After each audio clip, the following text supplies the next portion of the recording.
showing out, making moves, no doubt. FFA pride, it's what we're all about. From classroom dreams to real world flair, we got the stories you won't find anywhere. Beyond the jacket where the stories unfold, voices of the future, fearless and bold. Tune in now, let the passion ignite. It's more than a jacket, it's a way of life. Beyond the jacket where passion meets purpose. Welcome back to the Beyond the Jacket podcast, where we highlight the stories of FFA members who are making an impact beyond their blue jackets. Today's guest comes from the state of Iowa and has taken a unique path in agriculture through the world of turf management. From maintaining high-quality grass surfaces to understanding soil science and building a successful business, he's proven that agriculture comes in all forms. Recently, his hard work has earned national recognition as one of the top 4 turf management proficiency finalists in the country. I'm so excited to hear more about his journey and what he's learned along the way. Why don't you introduce yourself to our listeners, Cole? Yeah, hi everyone. My name is Cole Daufeldt. I'm currently a freshman at Iowa State University, where I'm studying agricultural business. I'm originally from West Liberty, Iowa, however, and that is where I first started my SAE project back in 8th grade. Super exciting. How did you first get involved in FFA, Cole? I was first involved, like I said, I started in 8th grade. The ag teacher in the high school knew my parents really well, and he knew some of my previous family members, and so he reached out to me and said that I would make a great addition to the chapter and that I would really benefit from joining FFA. And so I agreed and figured it wouldn't hurt to try it out, and I succeeded really well. That's super exciting. I started FFA in middle school also. I started in 7th grade, kind of in the middle of the year, and then COVID shut us down. But FFA was kind of like the thing that was super constant for me. What made you focus on turf management? I'm sure there was different steps that got you there and different CDEs or LDEs. How'd that happen? Yeah, so it's actually completely unrelated to FFA, but I really loved the game of golf. And so I grew up on the golf course in West Liberty, and that's what led to me being interested in turf management. As a golfer, I was extremely interested in how a green is able to be kept alive and be kept at such a short height, and how the grass doesn't die. And then also how on the green, there's a hole and there's a chunk of grass taken out, and how that doesn't affect the playing field or anything like that. So it was extremely interesting to me, and that's what led to me wanting to be involved in turf management and learn how that stuff works. That's exciting. I personally am not athletically inclined in any way, shape, or form. I think that's why I did FFA. But my brother and my dad both like to play golf, so I'm enough to be dangerous as far as familiar with the game. Yeah, it's a tough sport. I bet. Did you play golf? I mean, you grew up on a golf course, so I'm assuming that you and your family did. Yeah, I play golf all the time, especially in the summer when it's a lot warmer than now, but my co-host Rachel is from Iowa as well, Cole. That's kind of the connection here. And she sent me pictures of snow. Yeah.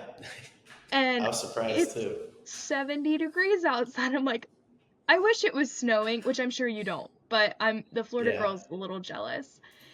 So how has growing up in Iowa kind of influenced your interest in this project? I know Iowa's mostly agriculture related, corn, and that kind of difference. Why, obviously you found turf management because of where you lived, but how did you continue to invest in it and learn about it further? Well, so along with turf management, my family owns a row crop operation. So like you said, corn and soybeans is mostly Iowa. So I was able to see both sides. And I was able to keep investing in the turf just because of how much time I spend on the golf course and how great of a connection I have with the greenskeeper out there. He was able to teach me a bunch of new things over the course of the 5 years I worked out there, and I was able to apply that not only to the golf course, but I would also tell my dad what we need to start doing to our lawn to make it look a little bit nicer. And so that most things he would agree with me on, but some stuff he would argue, but it helped a lot. Typical dad, Yeah. He also has good insight because of the crops, but Absolutely. it is what it is. Yeah. I didn't like my family doesn't have much experience as far as like row crops and different things like that, but we always we've been in the cattle industry for a very long Oh time. yeah. So I understand as far as like production agriculture, and obviously in Florida everybody plays golf and it's gorgeous year round compared to Iowa. Definitely, Um yeah. you talked about having the greenskeeper help you. Obviously, he was such a huge mentor for you as far as your success with your SAE. What's one thing he taught you that really like inspired you to keep going? Definitely, like just because there's like, for example, on our golf course, there's only three of us working out there. And then one of the greatest challenges was we had to take down over 80 trees, big ash trees. So he definitely taught me that just because we're in small numbers doesn't mean that you can't accomplish big things. It took us probably a year or more to get that big challenge done, but we ended up obviously accomplishing it. And so that was a really big task that I was really glad that we were able to succeed in.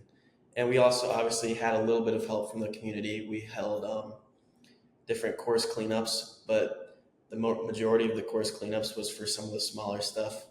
Me and my brother, who was also a greenskeeper, and then the head greenskeeper, we did most of the work.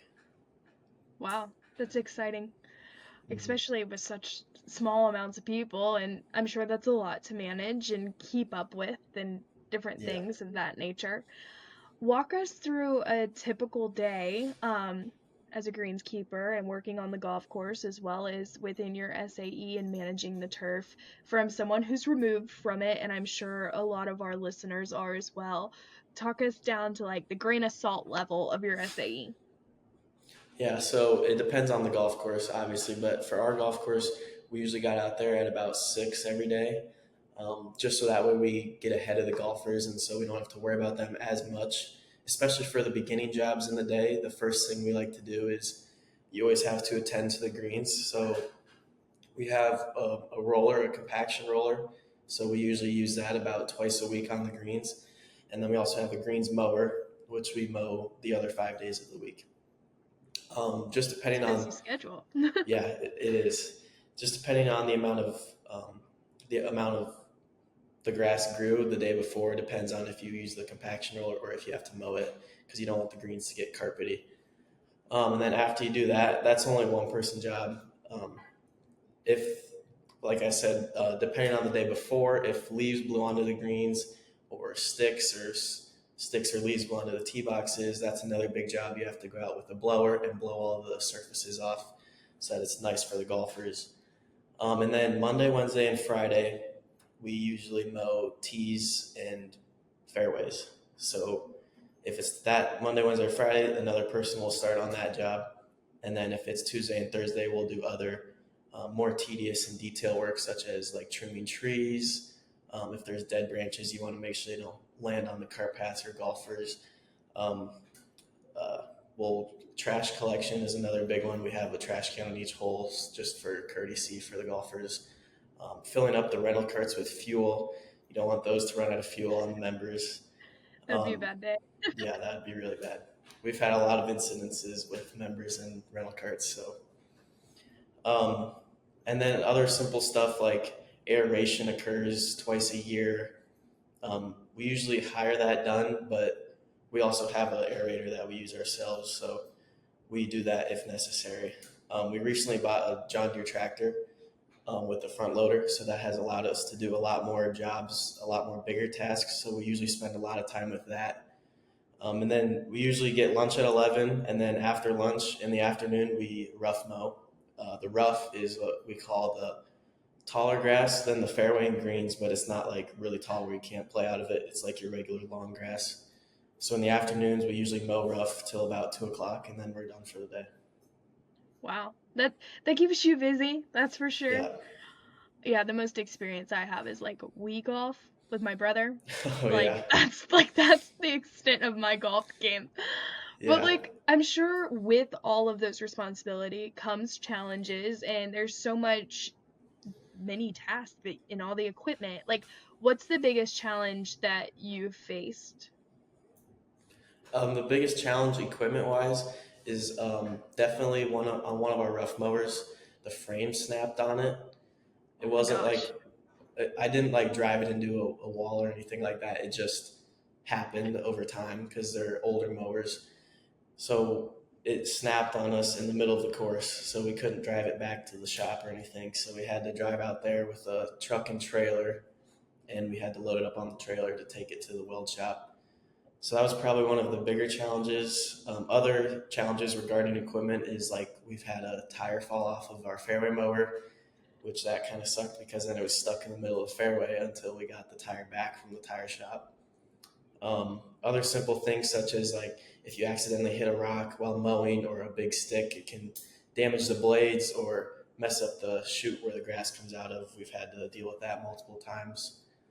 Regarding like the course in general, like I said, the biggest challenge was taking out all of those trees. And then after we took out the trees, deciding what we were going to do with all the open space to keep the course just as challenging and to keep it more aesthetically pleasing, which we ended up putting in about 20,000 square feet worth of prairie grass in the sections where we took out the groves of trees. And in my opinion, it looks a lot better. I think the golfers like it a lot better too, except for when you hit your ball into it, because then you have no chance of getting out, whereas in the trees you can at least find it and try to hit out. Yeah, I could see all of that being frustrating and probably not in your everyday routine. Yeah, definitely not. Definitely, but nobody really, I mean, people talk about the challenges in agriculture no matter what industry you're in, but you never really account for a tire falling off your mower Yeah, or yeah, the frame unexpected. cracking or things of that instance. And like SAEs as well as just career in general gets to teach you those life skills. Like if something happens, you know how to Yeah. fix it and move forward. I'm sure there's other things that you have to face as far as working in the elements. How does weather kind of impact your SAE? Because like we kind of talked about prior to this, I'm from Florida. It's sunny year round here. So people play golf all the time. How does that kind Yep. of impact your job, Cole? Well, like you said, it's sunny in Florida all the time, so the golf courses down there operate a little bit differently. Up here, it snowed just recently, so that definitely puts a damper on things. Our season usually goes from about March till end of October. We have one tournament that's pretty late in October that is usually the last tournament of the year, which the golf course is open year round, but depending on weather, obviously, if the head greenskeeper doesn't think it's safe enough, and if people drive on the grass, it'll damage the grass, then he won't open the course.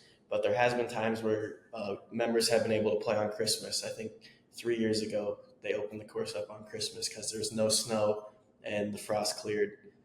If you didn't know, frost kills the grass if you bend over the grass when it's frosted over. So that's a big deal that you have to look out for. Um, Regarding like rain and things like that, we have had two big storms come through. One of them was called the Derecho. I don't know if you've heard about that, but it was a big storm that came across Iowa about 3 years ago, and that damaged a lot of the course. So that took a while to help clean up and make the course back to how it was before. There have been times when it's been raining out and we've worked through the rain because either there was a tournament the following day or a tournament the day of. But usually, if it's raining, we'll just quit what we're doing. And depending on how long we think the rain will last, we'll either head back to the shop and just wait it out, or we'll quit for the day. Because you don't want to drive equipment and golf carts on wet grass and soggy grass because you'll leave ruts and stuff in the fairways. Wow, that's a lot to keep track of. I Yeah. mean, drive on the grass, whatever, check pastures, or at least like that's how it is Hmm. at home. And summer is wet for us as far as Yeah. rain and that kind of thing. So we have to balance rain where you guys have to balance snow, and we've had frost, but probably not Iowa level of Yeah. frost and things of that nature. You said like it damages the chute. Is that what you said? I think that's what you Yeah. said. When it's frosted, the grass is frosted over. If you drive on it, it bends it over, and it's like frozen grass, so it'll just like crack it, and it doesn't Oh. grow back up So for a what have you while, learned anyways. as far as like soil health or plant science? Obviously, like that's something you've learned, but like is there Hmm. anything further that you've learned as far as like how to keep the grass greener. I know you said you were giving your dad some tips. Maybe you could share some tips with our listeners. Yeah. Irrigation is a big part of it. If it rains a lot, obviously so first of all, we have a sprinkler system that has 3 boxes to it, 1 box for 3 holes, because our golf course is a 9-hole course. And those run on a timer. They run on a set amount. I think it's 9 minutes at a time at night. One at night and one in the morning for 9 minutes. And then they put on a set amount of water. And that's always going. But if we get a lot of rain the night before, if we know we're going to get rain the night of, we'll shut them off so that way we don't overwater the grass or underwater the grass. Then we'll keep them on. That's a big part. Another big part, though, is if we every morning when we're doing the compaction rolling or the greens mowing, you always look at the greens and make sure that there's no brown spots or purplish spots on the greens, because that means that they are not getting enough water. A good example of this is if you look at the dew, since the grass is so short, if you look at the dew pattern on the green and there is like a spot where there's not much dew, then you know that that's a spot where it's not getting enough water, because then the water's not coming out of the green. And so then you know that you need to go out and water that. And in order to do that, we have a big, like, not as big as a fire hose, obviously, but a big hose that you hook up to a suction in the ground, and then it pulls out from our pond. And you just hand water that spot really well to make sure that it catches up on the amount of water that it needs. Another big part is around the pond, especially for weeds and in the flower beds and things like that. We spray a lot of chemicals. We don't spray them in the pond, but on the rocks on the outside to keep them pretty. We make sure there's no weeds there. We pull weeds in the flower beds before spraying, but then we spray after that to make sure they don't come back. And then on the tee boxes, there's a lot of diseases that can happen because when you shorten the grass isn't as strong. And so it allows a lot of weeds to come up and take over. So you have to make sure you keep spraying those. Wow. It's a lot to keep track of. Yeah, oh my goodness. a lot. But the dew thing is so interesting. I didn't know that, so you taught me something. Hopefully Yep. you teach some of our listeners some things. What's been like your favorite part so far? I'm sure everybody has like their least favorite part of their SAE and their favorite part of their SAE. What's yours? My favorite part is hearing all the compliments from the members. Like I said, I'm an avid golfer out there, so I golf in all the tournaments, and I'm out there almost every day after work. And I get a lot of people that talk to me about the course and what they like about it. And so that always is a good feeling, hearing that the golfers enjoy what I'm doing. And it's a good feeling knowing that when I'm working, that what I'm doing is making somebody else, like, it allows them to have fun and entertainment for them. So that's probably one of the better parts about the job. I can agree. Like when you post something and maybe not necessarily direct communication as far as what I do in comparison to yours, but when somebody kind of appreciates it or just gives you that you did a good job, it means something, especially when it means so much to you. Definitely. I know an SAE is not just all fun and games and things of that nature, but you've been extremely successful with yours. How have you managed like the business or the financial side of your SAE? How do you track that? So I don't manage any of the finances for the golf course, but for my SAE purpose, I use an app called the AAT, which I'm sure almost every FFA member knows what that is. But Yeah. I kept all of my receipts and checks and things like that, and I just, at the end of the year, I would plug them into the AAT. So then by the time I got to my senior year, I already had them all plugged in, and I didn't have to go back and worry about it. But yeah, for financials and things like that, I didn't have to do any of that at the golf course. Yeah, you're lucky. You're very lucky Yeah, with that I point. know. The AAT, I'm sure most of our listeners, if you've been in the FFA, know about Yeah, it. It's definitely. a love-hate relationship, you know? Yeah. Mm-hmm. But if you keep up with it like you did, Cole, it's not so hard moving on. I Yeah. know applying for my American degree here in a little bit, we'll definitely be back on the AAT for the first Mm-hmm. time in a while since graduation. How has this experience helped you grow as a leader? It has definitely helped me grow because, like I said, I only work with three people or two other people on the golf course. And so even my boss, he's taken advice from me regarding some things. So we kind of all we all definitely trust each other and we all hear each other's inputs. And then not one of, I mean, my boss obviously tells me what I need to do that day, but we all kind of lead each other, I guess you could say. So if one of us doesn't think what we're doing is right, we'll definitely share our opinion on it, and then we'll all listen to what each other has to say, think about it, and then make the right decision. It's definitely made me more confident too, because knowing or working on the golf course, and then going and talking to people who are playing on the golf course, it doesn't make me feel like I have precedence over them, but it definitely gives me confidence and more. It feels like I have more authority because I work out there now. So then it allows me to, with that confidence, I can show a little more leadership, especially at the tournaments and things like that. I'm able to go talk to the clubhouse manager, and I have a better relationship with everybody out there. And so it just makes you feel like more of a leader, I guess. Yeah, those networking connections Yeah, mean so definitely. much. It's kind of like the underrated part of the FFA or an SAE or really anything that you do is being able to make those connections and communicate efficiently moving forward. You've been Yeah. so humble, Cole, about your SAE and everything that's gone into it. It's amazing. And you've been recognized nationally for it. Talk about how that felt. That was definitely a good feeling, especially since turf and landscape management, I'd say it's one of the more popular, probably just because there's so many kids that, start up a landscaping business or a mowing company. There's so many kids that do that. I guess in our area there is. I'm sure in Florida there's a lot too, but there's so many kids that do that it makes the pool of people really big. And I think that's kind of what set me apart in the competition was working on a golf course. I know the other three kids who were finalists, they all had a mowing company. And I did get beat by a kid with a mowing company, but I think that working on a golf course was unique, and that's what kind of got me there.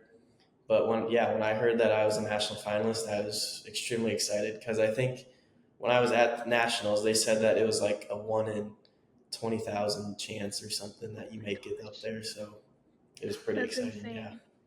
insane. My one claim to fame on the national stage, what was that now? 2 years ago?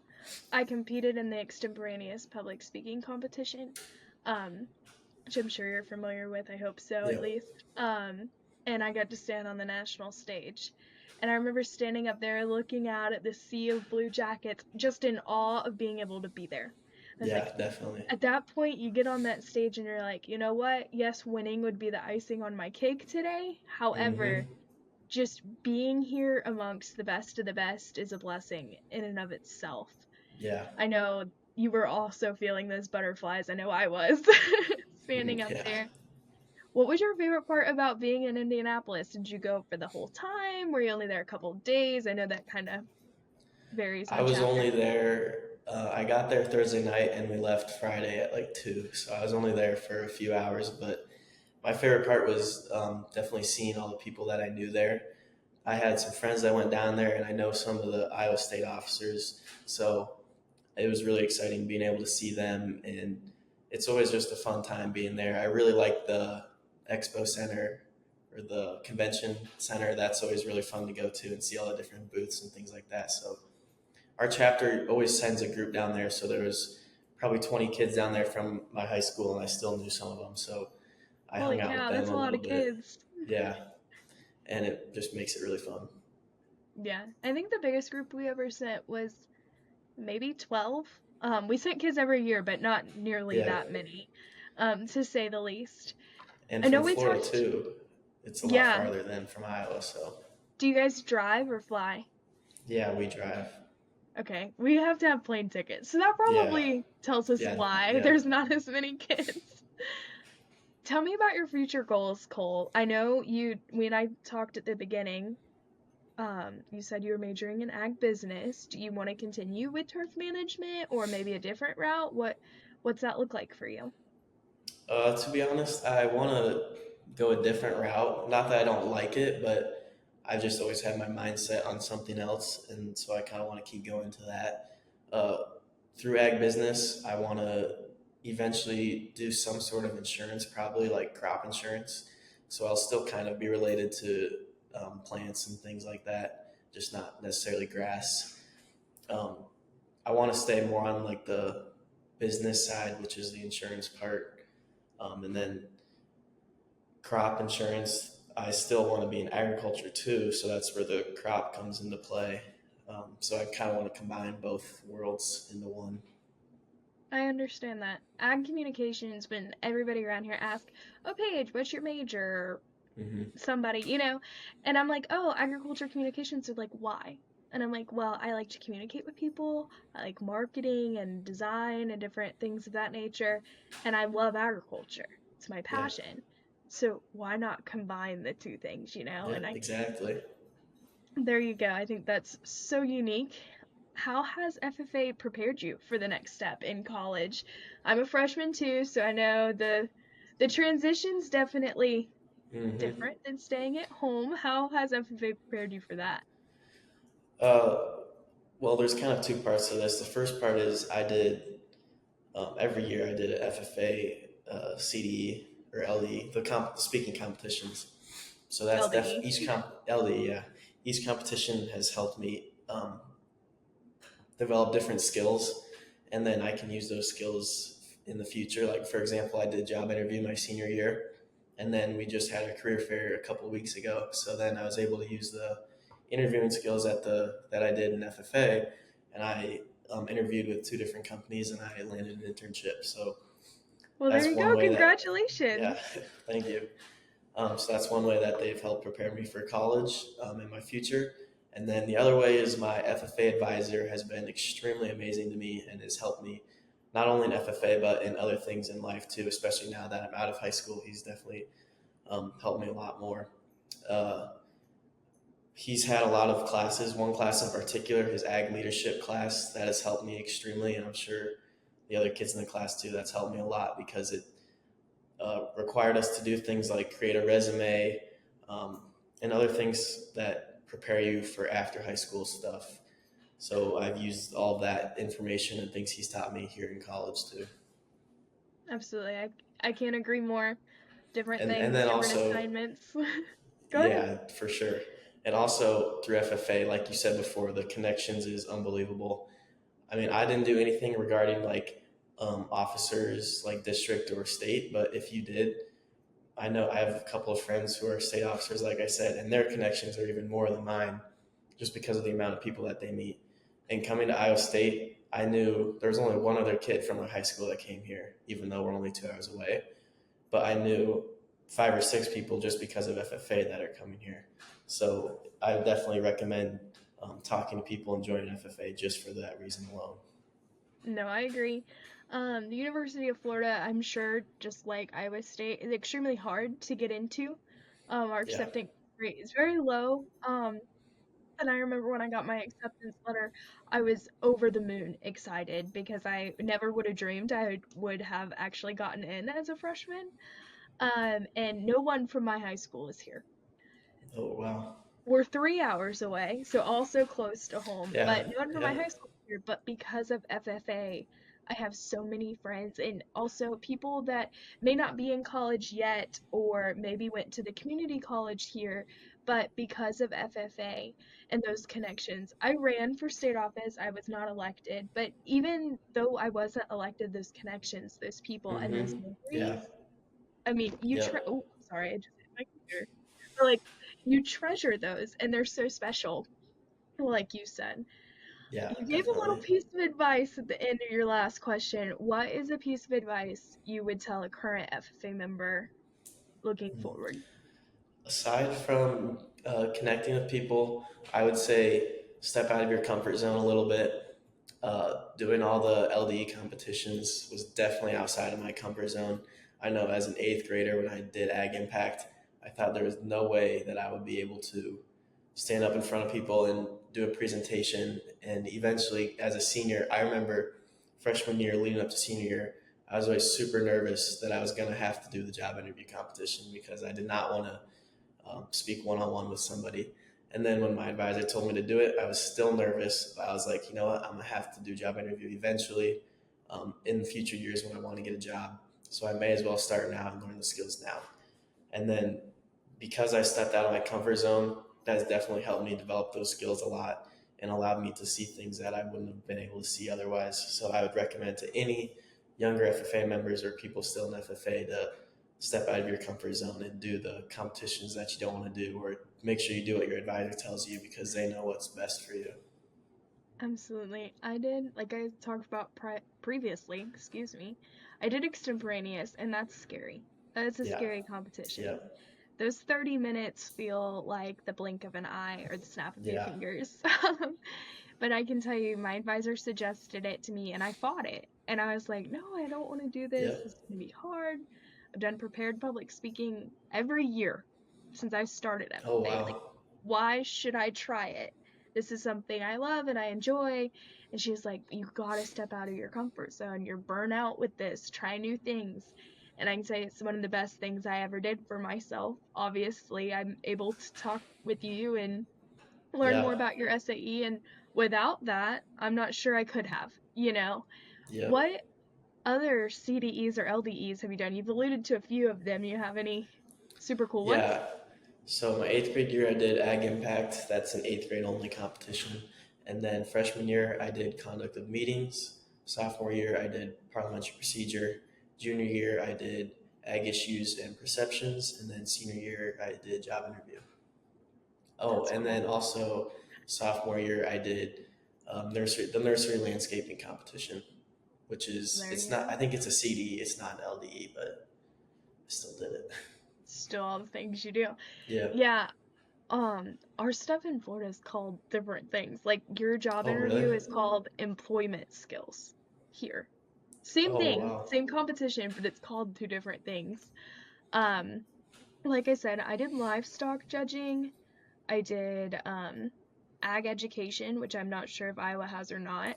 It's not a I've never national heard of contest. it.